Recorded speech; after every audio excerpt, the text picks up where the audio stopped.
This week on the Unabated podcast, Tim Lawson of The Better Life and the Double Chance Pod joins the show as we give you a primer on Major League Soccer. It's a great show. Let's get to it. Unabated. That's the new word, unabated. Hello, everyone, and welcome on into the Unabated podcast. I'm Thomas Viola, and joining me, as always, Mr. Unabated himself, Captain Jack Andrews. Jack, today is an episode I am very excited for, and probably one where you're just going to nod your head for 25 minutes or so, I think.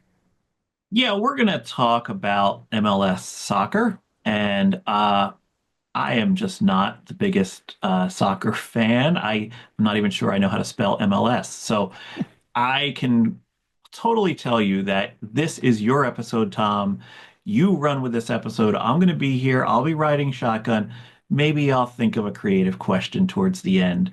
But for the most part, it's you and our guest, Tim Lawson, and he's very well educated on this topic. So this is about the last you'll hear from me in this episode.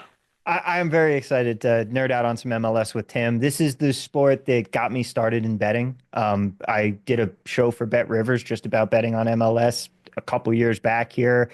And it's fun. I think that this is a league that is very fun to watch. It comes along at a great time in the summer when there's not a ton going on. If baseball is not your thing or you want something more on your Saturday and Sunday, I highly encourage you to check it out, both as a fan and also as a bettor, because I think that niche markets like this are a really great way, especially if you're someone who's looking to get started, looking to figure out, okay, how do I understand markets? How do I understand maybe even top-down betting and comparing prices? It's a good small pool to get your start in, and we're going to try and help you do just that today. Again, our guest is going to be Tim Lawson, The Better Life on Twitter. He's got a new pod out. We'll talk about that in a second, but we are here to give you a whole primer before the MLS season kicks off this weekend. Jack, I think we should get to it. Let's do it. And ladies and gentlemen, welcome on into the show, Tim Lawson, host of the Double Chance podcast with Natron Bets. Tim, I am very excited for this episode here. We are going to be talking all about Major League Soccer. So surely this is the banger episode. This is the one where we're going to get like 20,000 listeners. Everybody has been hyped for this, as we are, after all, in the most dead sports time of the season, post Super Bowl, the NBA All-Star break nobody cares about, the NHL race war going on, very lit, but coming to an end pretty soon. And here we go. It is our time to shine. Major League Soccer is about to have the whole stage to itself before baseball gets started. Are you as pumped as I am? Yeah, what's funny is Major League Soccer, or the U.S. Soccer Federation, has actually been talking about adjusting to the Europe season, right?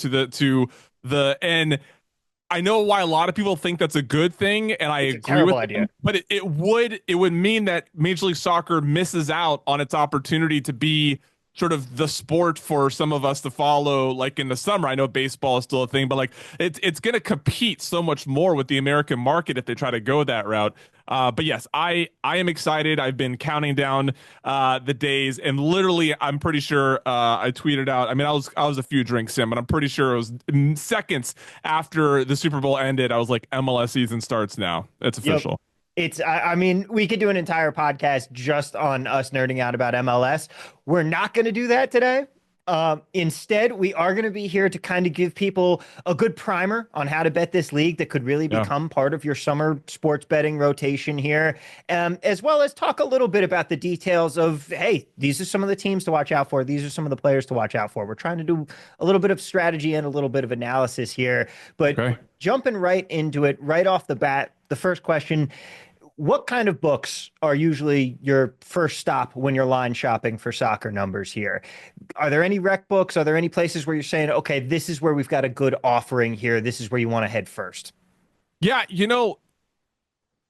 as the season will go on, of course, one book or another might sort of end up being a book that I go to, but like I've noticed, especially in the futures markets, it really depends from book to book, right? Like, team A may be better at this book, but then another team is better at this book. So at least in the futures markets, it looks like that the books are, it's good to shop.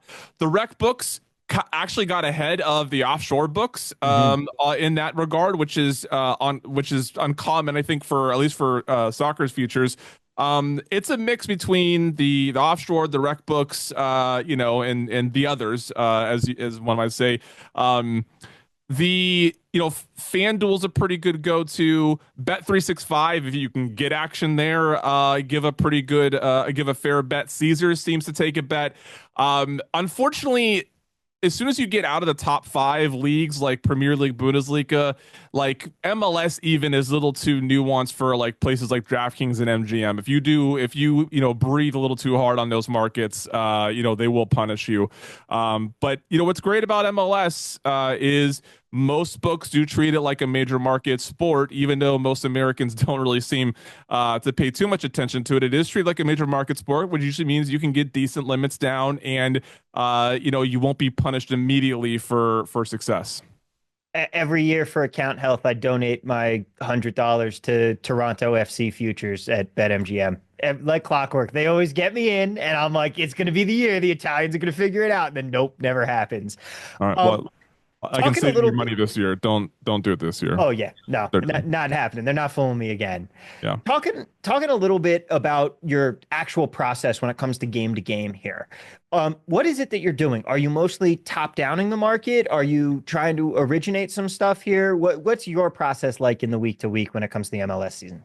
Yeah, so it's a mix of quality and quantity, right? A lot of it, I quantify my bets based off of, XG, XA, expected goals, expected assists. I look down at data all the way down to the player level, so goals added above replacement, which is very akin to like wins above replacement in baseball.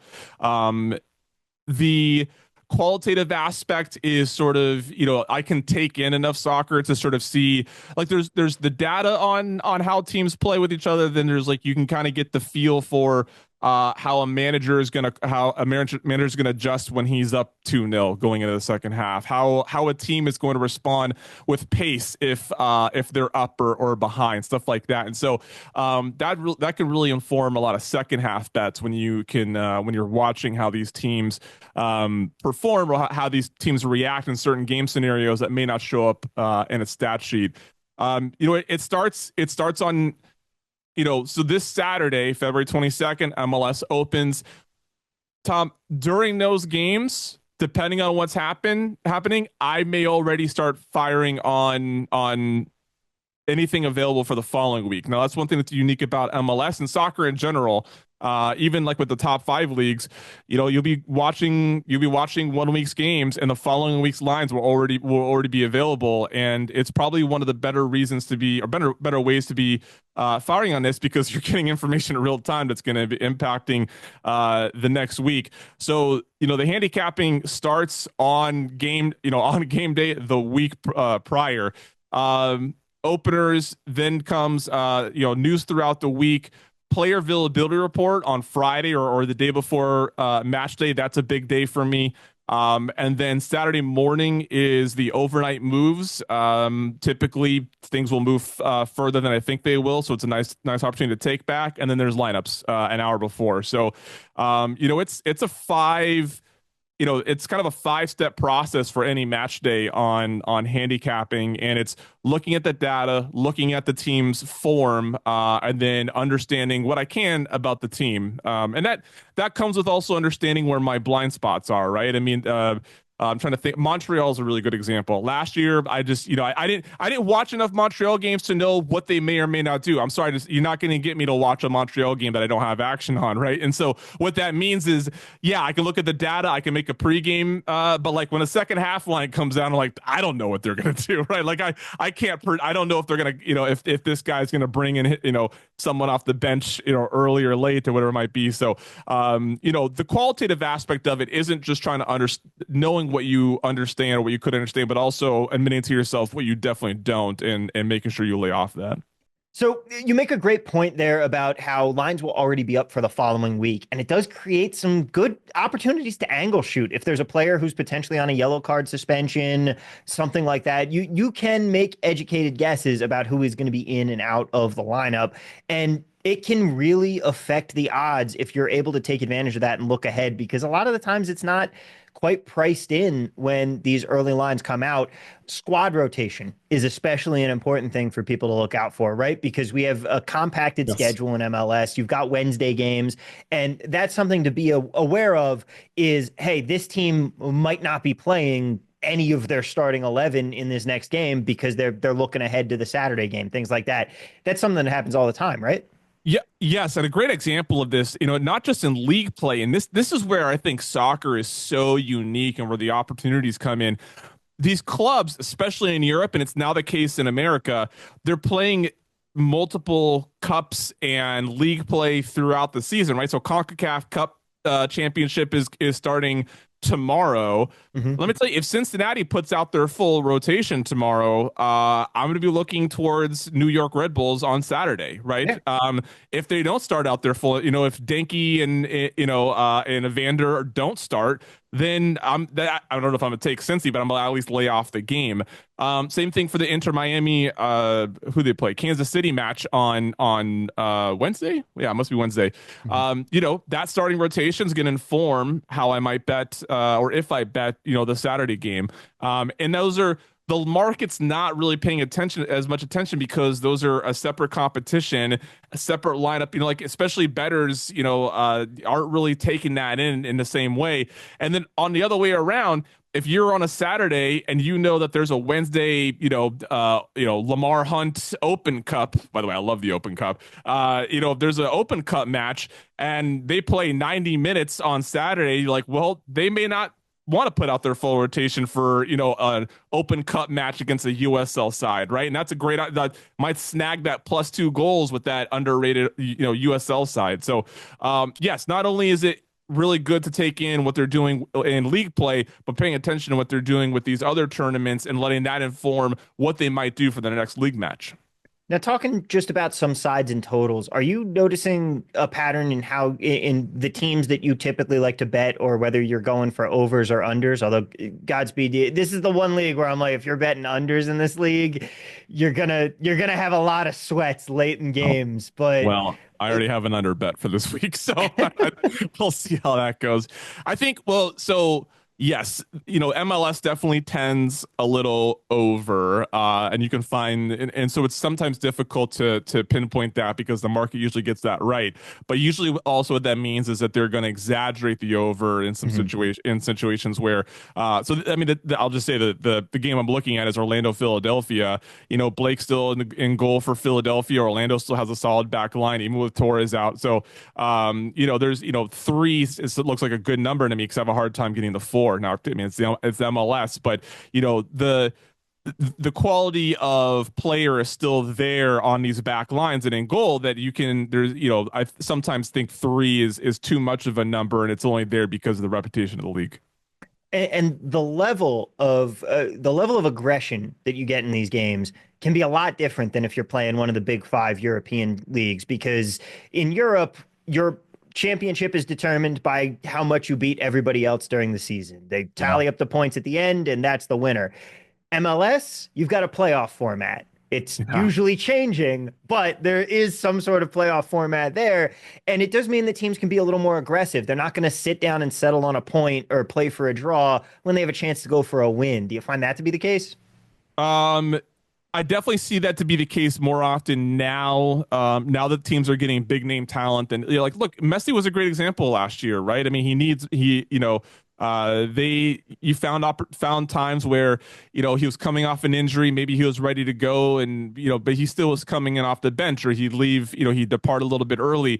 I think we're going to see that more and more now that the Messi effect has brought in more Europeans and more more players from South America. I think we're going to see no one's going to want what happened to Inter Miami last year to happen to them, where they cruise into the supporters shield and then get bounced by, 100-1 team like Atlanta. Um, Everybody I think now is realizing that the player load for MLS players is larger than it's ever been before, right? MLS used to be a shorter season, less teams. The only other interconference game or other tournament they had going on would be the Lamar Hunt Open Cup. And now there's Leagues Cup, CONCACAF, MLS play. You got the Open Cup. There's so much more that they do now. And then, God forbid, they get called up. Now you have even more players getting called up, right? MLS used to have a lot of players that were getting, they might get called by some, maybe an African country or a smaller European country. You got players going to Uruguay and Brazil and stuff, right? I mean, so now you have multiple tournaments and multiple tournaments to balance workload, and then you have players that are going back and forth to for international or national call-ups, with the what we're a year and a half away from the World Cup. That's going to start happening even more towards the end of this year as camps start opening up, right? So Yeah, it's worth for people that don't know, you have international play in soccer, which isn't something that you really have in any other sport, and MLS doesn't really care about that international calendar. So you'll have a team with an MLS game on Saturday night, and all of their best players are called up for international duty that weekend. They don't take a break like the European season does, where they have an international break where there just are no games that week because everybody's off playing for their national teams. MLS is doing better at that. They are, they will like leave out the midweek games, or they might there was an instance last year where there were a couple weekends they took off because there was a large portion. It depends on if it's like qualifying or if it's it kind of depends on how many nations are calling up for what reasons. But yeah, there's times where I know Messi went out to play for Argentina, and he was playing in like the one gap they had in MLS, right? And so there was opportunities in that first game back because you could anticipate that Messi was going to be rested. And it also does play into some futures market discussions, which we'll get to in a second. But before we do, home field advantage, a very, very big thing in this league. The home teams win a very large amount of the time. I think it's road teams win 20% of the time in MLS. Yeah, I haven't. That reminds me. That's one of the things I need to check up on going into this year. Some of the trends from last year and how they differed from the year prior. Tom, where I think this year is really going to be unique is we were so used to teams. You get one or two DPs. They have a designated player for people unaware, and that's those are usually players that are higher quality, can pay them more. Those DPs are of the highest quality that they've ever been. They're more spread out throughout the league, right? It's not just the LAs and Miamis of the like there's a most teams have a quality DP of some sort, and so the parity that we once saw as well, I think, is going to decrease, and I think that the home field advantage, while it's still there, I think the competitiveness from week to week is going to be more than we've ever seen before. So I think away teams, just looking at this, I don't like how many away teams I'm going to be betting on this Saturday, but it's largely in the fact that the market is biased to the teams that are at home because their reputation as good teams. There's a home field advantage, but the quality amongst the league is the best it's ever been, and we'll see if teams can travel well. Now, where MLS, really differs from, in England, an away game might be a 2-hour bus ride, in soccer, it's a 4-hour plane ride. You know what I mean? It's the sense of travel is much different. And we see it in other sports too, in American sports, but I don't think we think about it quite as often as we do in soccer or we do other sports. Yeah. The home field advantage thing is interesting because I think because soccer is growing, I think more and more venues are becoming a higher advantage for teams, right? Charlotte's a great example, right? You wouldn't really think about them being like a big soccer town, but man, try going into Charlotte. You know what I mean? Like that crowd gets rowdy. It's not like El Trafico. It's not like playing in Miami when Messi's on the pitch, but it's still a rowdy crowd. Kansas City has always had a great atmosphere. It doesn't really matter the market anymore. People are really stoked to have local soccer clubs, and they're getting more and more into it. So every atmosphere is getting stronger, and it's not just the big markets. Yeah, I mean, definitely great to see, especially from a fan standpoint, but it is going to create some very gnarly home fields over the course of the next several years here.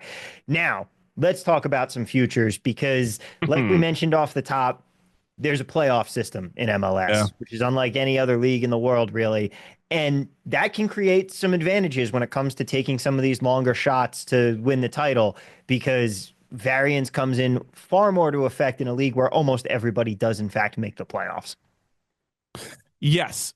So if you are in a state that is lucky enough to have Circa Sports, you can get the best odds on long shots at Circa, and it's not even close. I have San Jose at 500 to 1. My co-host, Nate, he has DC United at 500 to 1. I mean, those were the top of the market for both of those teams were 80 to 1 at any other book, right? And those are teams, like you said, that there's no reason to believe they can't compete for a playoff spot. I mean, it goes all the way down to ninth out of 15 players or 15 teams in either conference. It goes down to the ninth position in the standing to compete for a playoff spot. Now, the top 7 automatically into the playoffs. 8 and 9 have a play-in game to be good to be the 8th team. But if you make it ninth, you have a shot of making it into the playoffs. So yeah, why not take an opportunity on a team that's going to be competitive, like Christian Benteke, top goal scorer. You telling me that DC United can't do it? Like they have to improve this much to become a playoff team, and they got them at 500 to 1. Yeah, and once you get there, variance really does take hold. There a lot of 1 seeds, a lot of supporter shield winners. Same thing as in hockey with the President's Cup. Yeah, a lot of those teams do not go on to win the title. I mean, look, Inter Miami got knocked off by Atlanta last year. That Atlanta team was much better than people gave him credit for. Amada leaving and I can't remember the other gentleman, the Greek. Them leaving, I think made people believe that they were going to underperform. It was still a good team, but still, I mean, and that was what's interesting is you get that 8-9 playoff that play in, and then the 1 and 8 seed play a 3-game series. Or the first round is a best of 3. Yeah, which is so if Inter Miami only had to game plan for 1 game against Atlanta, but like Atlanta got 3 games to beat Inter Miami, and that little quirk in the MLS playoff picture really changes how you can look at that first round.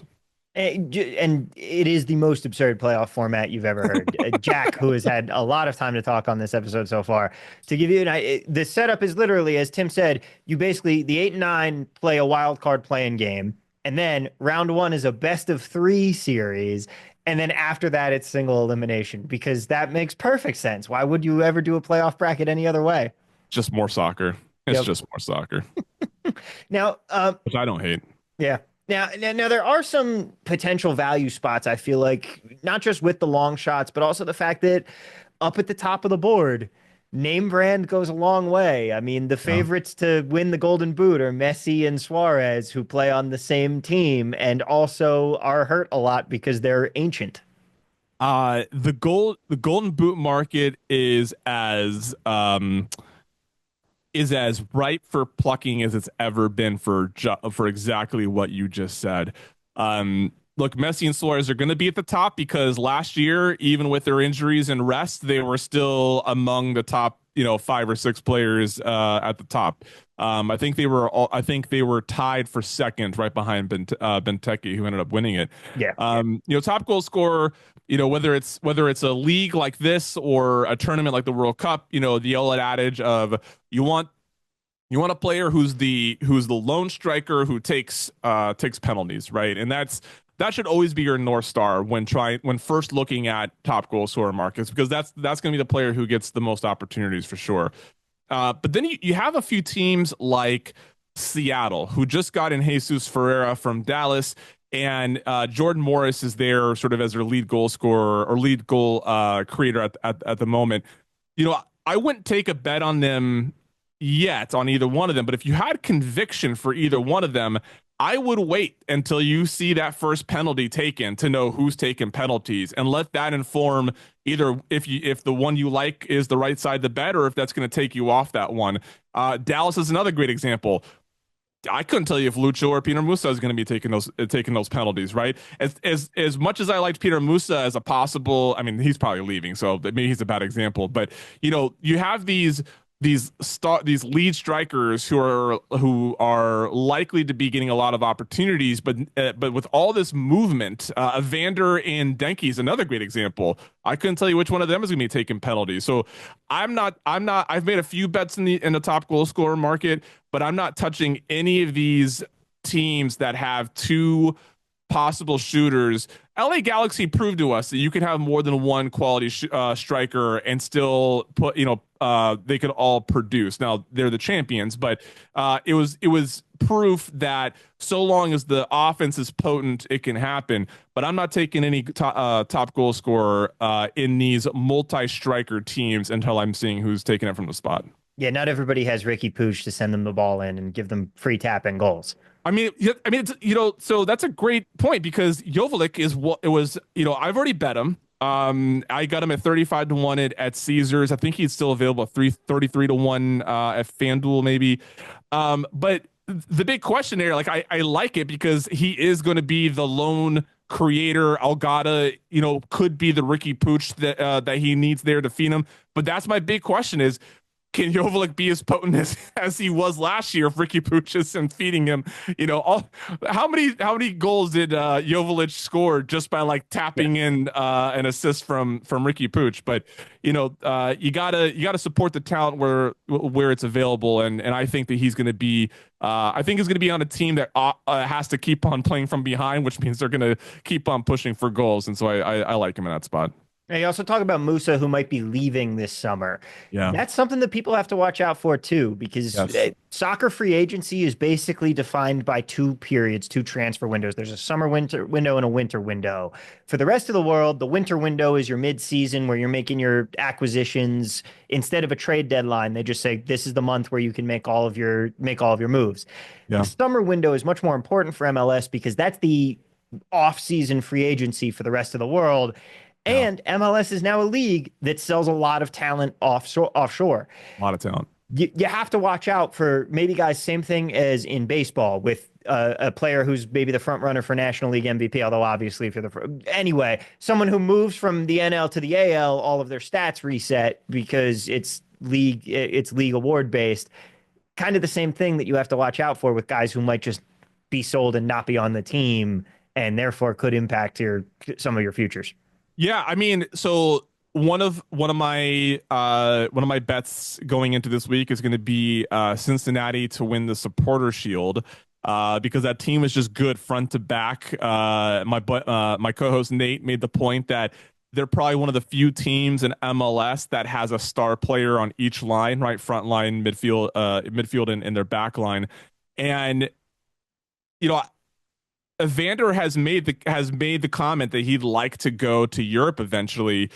If Cincinnati, who's to say that they're not going to bank if they're doing so well that Evander is just a cherry on top, right? Who's to say that they don't, ship him off, get a ton of money, and do something and replace him with someone that's maybe not as good but can still service Denke, in the box there. So it's something you definitely have to this is where beat writers are really important in MLS. This is where paying attention to your local beat writer, following them on Twitter or Instagram is really important because that's where you start picking up on the rumors that a player is being shopped by either being shopped by the team they own or is being bid on by a team elsewhere. And it's important to take those seriously because those rarely happen out of a vacuum. Like they rarely happen out of nowhere. Like a rumor sometimes can just be a rumor, like Chicago shopping for Neymar. I bet they probably did, but I don't think they had as strong of a point or strong of a bid as maybe others thought they would. But if Almada, we heard about Almada in Atlanta being shopped for a good 18 months. And we all took it seriously, and it made it difficult to bet on long-term Atlanta because you're like, I don't know when this shoe's going to drop, and it finally did last year. But it's important to take those rumors from the beat writers seriously on when a player's being shopped or bid on or looked at from other clubs around the world, because whether it happens in the very next transfer window or the one after that, it's usually eventually going to happen. Yeah. And it's something you got to be careful for and keep an eye on, just like trade rumors in any other league. But we talked earlier about some of the stats, some of the key things that you want to look for with teams, like expected goals, expected assists, things like that. What are some of the resources that you like to use? What are some of the places that people should check out when they're starting their research? Yeah, so the two let me make sure I get this first one. American Soccer Analysis is my go-to on player level stats. Goals added is something I really pay attention to there. FBref.com is another place I go to for player level. That's where I look at a lot of like XA, like expected assists. And then I use Footy Stats. Same. Footystats.org is where I get a lot of my team level data. Someone once told me, Consolation Goal once told me that it doesn't matter which data you use, so long as you trust it and you consistently use the same one. And I really thought that was really huge advice, because I was so worried that I didn't have the best set of data. Like I told him, I was like, I don't know, like I'm using it, it looks right, but there's sometimes it differs from other data that I'm seeing. And he's like, if it's part of your process and it's working, just focus on that, right? Like he's like, just continue with that until you're proven otherwise. I don't know if that was good advice or not, but it made me at least made me feel better about the process. Footystats.org is where I get my team level stuff. American Soccer Analysis and FBref are where I get my player level stuff. Yeah, and especially with something like expected goals, where it's a calculation of your expected chance to score a goal on any play, it can be like having differing sources of truth for your betting lines and for how you're grading your how you're judging the value of a bet. If that's off, if it's inconsistent, you're going to have inconsistent results there. Same thing with the data for expected goals and things like that. Right. Well, Tim, let's dive in just a little bit here before we head out. Okay. Let's talk about some of the actual teams for a minute. If you're at a glance, someone who's coming in, what are the teams that you're maybe looking to back early on in the season? Maybe some of the teams that you think might have a little bit of a slow start here. What are you watching out for in these early games? So let me actually I'm just going to pull up real quick this week's slate just to sort of. So my favorite angle to play last year, and then it's going to be available next year, and I can say it right here on Unabated, and it's not going to change how good this play is, because the market still won't be able to resist. When Lionel Messi is reported out, like confirmed out days ahead of a match day, the line's going to move the other way, because for some reason the market believes that Inter Miami can't do well without Lionel Messi. That team is chock full of talent. Yeah. And they just got Fafa Pico, who's one of the better strikers last year in MLS. No one was even talking about that transfer, and now he's going to be the backup if Messi or Suarez is out. Come on, it was my favorite angle was to lay it with Inter Miami once the market moved to the news of Messi being out. It didn't win every time, but it won enough times where I couldn't wait. I was almost so excited when it was confirmed out and not rumored, because I knew it meant that the value was going to be there. Columbus Crew is one to look at early for a letdown. Christian Ramirez, Chicho Hernandez, and Aiden Morris all out. Those are the top three goals added players last year. Now, I'm not going to doubt Wilfred Nancy on his ability to put together a winning team and get that team to win, but I think early on, and you can see with match day one against Chicago, they're still considered heavy favorites and probably shouldn't be, with that amount of talent both lost and not adequately replaced. New England Revolution are a really interesting team to watch early on. Leonardo Campana coming from Inter Miami also didn't make a big splash for a lot of people. One, because it happened early, and so he got swept up by all the big news that came after that. And a lot of people thought he underperformed last year, but that's because he was being compared to the likes of Luis Suarez and Lionel Messi. So he's important. He's going to be playing with Carlos Eel, who's still one of the best players in MLS, just a few years removed from being reigning MVP. That team's going to be able to put it together, in my opinion. If they're going to make a playoff run, I don't know, but I think there's going to be a lot of spots where they're undervalued. Leonardo Campana is going to be able to bring that team to a result. Real Salt Lake lost Chicho Arango, and I'm not sure they did much to really replace him. Anderson Julio also lost. Real Salt Lake was on fire last year, and the only reason they stopped, or the only reason they ended in third, I think, third, is because of how hot that start was. Chicho Arango kind of fell off after his weird suspension that he had that wasn't really adequately explained, and then they moved him to San Jose. I don't think he got adequately replaced. So Real Salt Lake is a team to a possible fade early. San Jose Earthquakes, they're either going to put it all together and this is going to be brilliant, or the pieces just aren't going to quite fit and this is going to be awful. And as someone who's been a huge San Jose stan since the Bruce Arena news, Bruce Arena being the new manager, one of the greatest managers in MLS history. He's been out of the game for a few years now after being released by New England, but it's like Bill Belichick coming in after a couple of years. Like, you would still believe that he can pull it off, whether or not he's effective or not. I think he's still going to do well. They bring in Joseph Martinez and Chicho. They still have Christian Espinoza. I know that's your team, Tom, and I don't want to get you too excited, but I think that if they just Daniel. I can't remember Daniel. Daniel Nathan was the defender. That's right. Daniel just got re-signed in goal. If they can look, they just let goals happen sometimes. It seemed like they would score and then somehow, like in foosball, like it just happens so quickly you don't even realize what just happened. That happened to San Jose so many times last year. It was like, oh, they're doing so well. Oh, they just got scored on. Like, it would happen so fast. I made so much money last year, Tim, just in-game betting against San Jose the instant they got a lead, because they gave up a historic amount of leads that season. They are. I'm not trying to get too excited. They are the 500 to 1 shot that I have, so of course I'm going to root that in as much as I can. But again, this is going to be a case where, do all of these great pieces actually going to fit well together, or is it just will the sum, I don't know the right way to say that. Captain Jack, I'm sure, can say it the way that I'm trying to say it, like the sum and the parts or whatever. That sum is going to be lesser than the parts. That's it. Yeah. And then the other two of the ones that I'm looking at both on both sides, I think that Toronto, not that anybody would think they're going to do well, but I think they're just going to be worse. I don't know how long Bernadeschi wants to be the only person playing soccer up there. You know what I mean? Insigne doesn't look like he really cares. They tried to shop him and couldn't. That's a huge red flag. The fact that it looked, the first month of last season, it looked like Toronto would made this genius move. The Italians were just having fun. Yeah. And then Insigne just fell off, and Bernadeschi was the only reason that team had any sort of success last year.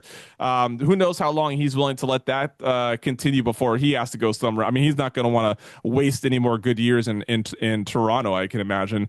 And then lastly, Dallas is sort of an interesting look with Lucho Costa. With Lucho Costa coming in. He's one of my favorite players, and I can remember his name right there. If Peter Musa ends up leaving, that's tough. But I think so long as those two are paired, look, the Hunt family is known for not spending a lot on players, but they did go out and get Lucho, and I think that's a good sign for if you're a Dallas fan or want to be a Dallas backer. My biggest fear, and I brought this up on our season preview that I did it with on Double Chance. My fear is that Lucho Acosta is going to be the best player on a bad team, and it's going to be really sad to see if that's what ends up happening, because he is so good and so fun to watch. But hopefully they work so well together, him and Peter Musa, that Musa wants to stay. That's what Dallas needs to hope happens now. I was really hoping that Lucho would get signed by the Earthquakes. Those are the two teams competing for him. And it is a very big shock that the Earthquakes have spent any money, because as baseball fans might be familiar, they have the worst owner in sports, John Fisher of the A's. Yeah. But Jesus Ferreira, do you know how many assists Jesus Ferreira had assisting a goal to Peter Musa last season? How many? 0. Right. So, and like, it's no surprise that Jesus Ferreira left, right? Yeah. That combo just wasn't working. Jesus Ferreira leaving Dallas and going to the Sounders was one of the examples of the team leaving. The team that he's leaving is better off without him, and the team that's receiving him is better off with him, right? It was actually, those kind of trades are always fun to see for teams, for it to work out. Hopefully Lucho can make a difference there. And then I'm big on Charlotte this year. That's the last one I'll say. I think Charlotte's a solid team. I don't know if they're going to be a top 3 team, but I think they're definitely going to be a playoff team. That's going to be a tough place for teams to play. I think Zaha is going to be better than people anticipate him to be. I got him 120-1 to be top goal scorer. Assuming that's one right. It was such a long number. I took a stab at it. We'll see if Ajamong how much opportunities he gets or if he takes anything from the spot. But I mean, that back line and that goalkeeper are the best in the, one of the best in the league. And, Charlotte have the makings of making a deep run to the playoffs. And it's worth saying, like a lot of these European players that are coming over, the reputation was always it's a retirement league where the old guys like Messi go when they're done and just want to squeeze out a few more years. The guys that are coming are getting younger and better. It's becoming more of a viable league for people, especially a lot of the talented players in Europe. People are coming over and the league is getting better. Jack, I know that you are excited because at full Philadelphia Union season ticket holder, right? You're pumped for the season here. I've actually been to a Union game. Me and Groovin Mahooven, but that's a story that I'll tell some other time. Man. But look, MLS is not my bag, but I do respect how much it creates a soccer culture here in the U.S. Here's my question for Tim, and I guess we can probably wrap it up with this. If you were advising somebody that's just getting into MLS, okay, for instance, people ask me all the time, how do I get started in NFL? And what I tell them is, well, start with like profit odds boosts and start with promotions and props and things like that, the low-hanging fruit. What is the low-hanging fruit of MLS? Ooh, that's a good question. Low-hanging fruit's probably going to be Asian lines. And I only say that because they allow for a tighter bet that, so one thing about soccer that people kind of struggle with is most books and a lot of the markets are based on a half goal, right? Like over 2.5, over 3.5, over 4.5, right? And if the Asian line is 3 and your book is a 2.5 and a 3.5, that means that the over is going to be juice and the under is going to be juice, and you can't really get you'd have to be really sharp to know which other side of the plus money is one that. But like when you have a book that deals in Asian lines, crisp, a lot of offshore is going to be that way. Bet 365, DraftKings. I don't remember about BetMGM. It's been so long since I've bet there that I don't remember. But if you have a book that offers Asian lines, you can get a more nuanced line that allows you for more, you can take an over under 3, right? Instead of having to take the over under 2.5 and 3.5, you can take a team minus a quarter goal, right? Which is half on the pick 'em, half on the outright win. So if it does end up in a draw, you only lose half of your bet, right? Though that offers, I think, a lose less opportunity that makes it easier to sort of get your feet wet in soccer. And so the next step with that, or maybe along with that, is there's a lot of, and I actually just published an article on this on my X platform at The Better Life. There are a lot of bets in a soccer match that you can shop the same bet in the same book, right? So like if the Asian line is a pick'em, well, that's the same as a tie no bet, right? Or a draw no bet, which means that you can look at the pick'em line on the spread or the Asian line and then go in the same exact book and look at the tie no bet. And there might be a 5-cent difference, right? And you can do that across all the books. So it almost doubles the amount of markets or outs that you have for that bet. Double chance is another great example, right? So a double chance is team A or a draw. That's also the same as plus half a goal on the spread or the Asian line. Again, you can shop those same bets in the same book, and then you can shop that across all the books. So you have so many more possible outs. Even so, if you only have 5 books, you now have 10 ways to possibly shop that particular bet. And there's about 4 or 5 different bets like that where that's possible. So you can read about that on my article on X. But I think being able to use Asian lines for a more lose less, getting used to it, and then knowing how to shop for the same bet within the same book is another way of getting the best price. And for anyone that's not familiar with Asian handicap, we do have an article up at unabated.com explaining Asian handicap because, if you're not betting soccer, you probably are not used to Yeah. what a quarter point might mean. It's definitely one of the weirder markets that you can bet into that still like is a basic market about the score of the game. Yeah. Gentlemen, we just managed to do a 45-minute podcast about MLS, and Jack, I think you spoke 20 words on it. This has been, hey, it's been a great time, Tim. It's been an absolute pleasure having you. Jack, thank you so much for donating part of your night to just chill with us here. Smile on the camera. And again, if people want to follow along for the entire season, Tim, they can do that. Checking out your new podcast, the Double Chance Pod. Give us the whole plug. Where can they find you and all of this awesome work? Yeah, thank you. So on X, it's at Double Chance Pod. We're in Apple and Spotify, and I'm sure all the other aggregators are picking up the feed now. The podcast is called Double Chance. Each week, it's going to be best bets for the Saturday slate. That's how we're going to do it. Even with the midweek games, we're going to focus on Saturday slates. Best bets for the Saturday slates. Tough beats from the week before. We're going to be looking at anytime goal score. We might even flirt with some correct score, options. It's formatted a lot like an NFL. If people are familiar with like NFL betting shows, it's going to be formatted in the same way. What happened the week before? What do we like the week ahead? What are some more nuanced ways to look at each game? And then, we're looking to keep it underneath an hour. So if you're into soccer, if you're into betting or both, I think everybody's going to enjoy it. And, I think our first guest this week is really going to bring in a big crowd. So stay tuned for that. Oh boy, I wait with bated breath to find out who that might be. Nudge, nudge, wink, wink.